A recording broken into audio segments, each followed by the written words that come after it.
ಅಲ್ಲೇ ನಿಂದ್ರೆ ಒಂದು ಸೆಕೆಂಡ್ ರೀ. ಅಲ್ಲಿ ಒಳಗೆ ಹೋಗ್ತೀನಿ ನಾನು. ನೀನು ನಿಲ್ರಿ ಇಲ್ಲೇ ಮಾಡ್ಕೊಳತ್ರಿ. ಹಾಂ ಬರ್ರಿ.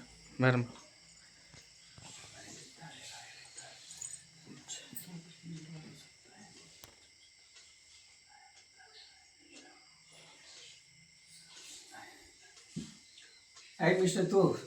ಟೈಮ್ ನೋಡಿಲ್ಲಿ. ಟೈಮ್ 5:30 ಐತಿ. 5:30 ಆಯ್ತು ಕರೆಕ್ಟ್ ಅಪ್ಪಾಜಿ. 5:30.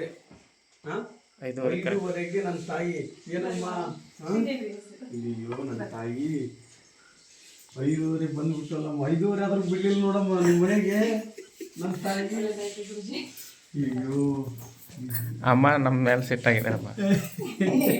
ಮಾತಾಡೇ ಇಲ್ಲ ನೀವು. ನಿಮ್ಗೆ ಆರಾಮ್ ನೋಡ್ರಿ. ಆರಾಮ್.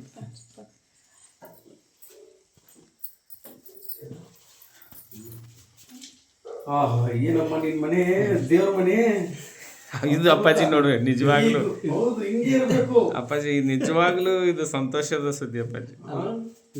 ಬಾಡಿಗೆ ಬಿಡಿ. ಇರ್ಲಿ ಗಂಟೆ ನಾನು ಒಳಗೆ ಬರೋದು ಬಾಡಿಗೆ.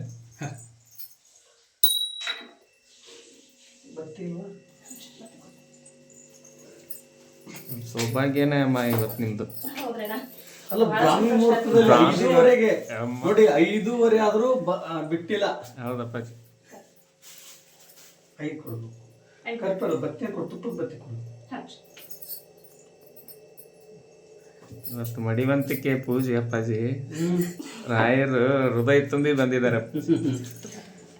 ಎಷ್ಟು ಊರ ಆಯ್ತಮ್ಮ? 5:30ವರೆಗೂ ನನ್ನ ತಾಯಿ ಹೊರಡು ಮಾಡಿ ಸ್ವಲ್ಪ. ನೋಡಪ್ಪ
ಹಾಕ್ಕೊಳ್ಳಿ. ಎಷ್ಟಾಗೈತೆ ಟೈಮು?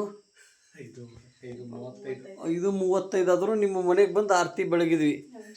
ಇದೇ ಗುರು ರಾಘವೇಂದ್ರ ಸ್ವಾಮಿಯವರ ಪವಾಡ ಮಹಿಮೆ. ಹೌದಲ್ಲ ತಾಯಿ? ಒಳ್ಳೇದಾಗಲಿ ತಾಯಿ. ರಾಯರನ್ನ ನಂಬಿ ಒಂದು ಹೆಜ್ಜೆ ಮುಂದೆ ಹಾಕಿದ್ರೆ ಸಾಕು, ನಮ್ಮ ಬದುಕನ್ನೇ ಬದಲಾಯಿಸಿಬಿಡ್ತಾರೆ ಮಹಾನ್ ಗುರುಗಳು ಗುರು ರಾಘವೇಂದ್ರ ಸ್ವಾಮಿಯವರು. ಓಕೆನಮ್ಮ, ಒಳ್ಳೆಯದಾಗಲಿ. ವ್ರತವನ್ನು ಮಾಡಿದ್ದಕ್ಕೆ ಆದರೂ ಒಂದು ಯಶಸ್ವಿಯನ್ನು ಕಂಡಿದ್ದೀರಾ. ಇವಾಗ ಶುಗರು ಬಿ.ಪಿ ಎಲ್ಲ ಕಮ್ಮಿ ಆಗಿದೆ ಅಂತ ಹೇಳಿದ್ರೆ ಇನ್ನೂ ಹೆಚ್ಚಿನ ರೀತಿಯಾಗಿ ನಿಮ್ಗೆ ಅನುಗ್ರಹ ಆಗಲಿ. ಆಯ್ತಾ ತಾಯಿ? ಚಿಂತೆ ಮಾಡ್ಬಿಟ್ಟು ಈಗ ನಿಮ್ಮ ಹಾಂ ಒಳ್ಳೇದಾಗಲಿ. ಒಟ್ಟಿನಲ್ಲಿ ಪವಾಡ ಆಗಿದೆ ನಿಮಗೆ. ಆಗಿದೆನೋ? ಆದರೆ ಇನ್ನೊಂದು ಏನು 50 ನಿಮಿಷ ಆಯ್ತಾ? ಹಂಗೆ ನನಗೆ ಶಾಕ್ ಆಗಿಬಿಡ್ತಲ್ಲ. ಅಲ್ಲ, ಇದಕ್ಕೆ ಮುಂಚೆ ಶುಗರು ಬಿ.ಪಿ ಪವಾಡ ಆಗಿದೆ, ಅದು ಆಗಿದೆ. ಇವಾಗ ಇನ್ನೊಂದು ವಿಚಾರದಲ್ಲಿ ಇನ್ನೊಂದು ಪವಾಡ ಏನಾಗುತ್ತೆ ಗೊತ್ತಾ? ಇನ್ನೊಂದು ಪವಾಡ, ನಿಮ್ಮ ಮಗ ಕ್ರಿಕೆಟಿಗೆ ಸೆಲೆಕ್ಟ್ ಆಗ್ತಾನೆ. ಈ ವಿಡಿಯೋನ ನೆನಪಿಟ್ಕೊಂಡ್ಬಿಡು, ಇದೇ ಗ್ಯಾರಂಟಿ. ಜೈ ಶ್ರೀರಾಮ್. ಜೈ ಶ್ರೀ